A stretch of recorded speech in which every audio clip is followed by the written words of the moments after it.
नमस्कार दोस्तों, आपके प्यारे चैनल राजेश चिकू क्लासेस में आपका हार्दिक स्वागत है।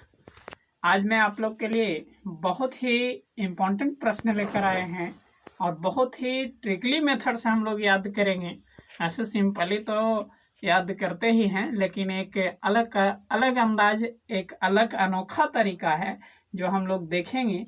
आज तो कुछ पदार्थों का पीएच मान आपके स्क्रीन पर दिखाई दे रहा होगा, लिखा हुआ है। तो चलते हैं। देखिए, जल लिखा हुआ है, मानव रक्त लिखा हुआ है और नींबू लिखा हुआ है, दूध लिखा हुआ है। इसके बाद ये शराब लिखा हुआ है। इसको ऐसे नहीं जानते हैं, कैसे याद करेंगे?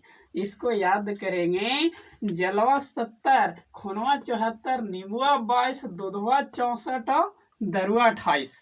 समझे? यानी कहे का मतलब है जलवा 70 और खूनवा 74, नींबुआ 22 और दूधवा 64 और दरुआ 28। यानी कहे का मतलब है जी कि अगर ये याद रखने का तरीका है तो बोलेंगे जलवा 70, खूनवा 74, नींबुआ 22, दूधवा 64 और सरब्बा यानी दरुआ 28। यानी अब क्या करेंगे, आराम से एक वो पॉइंट बैठा देंगे और जब पॉइंट बैठा देंगे तो मेथड वही याद रखेंगे, तरीका वही अपनाएंगे याद करने का। लेकिन अब हम लोग से कोई आसानी से पूछेगा कि जल का पीएच मान, तो 7.0 यानी 7 होगा।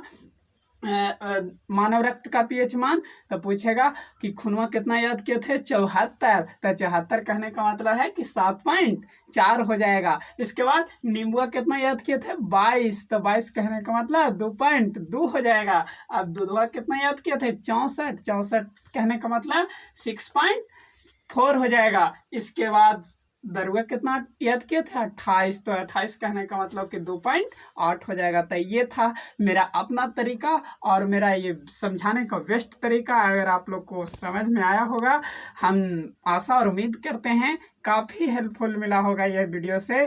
तो आप लोग इस वीडियो को ज़्यादा से ज़्यादा लाइक, शेयर एंड सब्सक्राइब करें। धन्यवाद।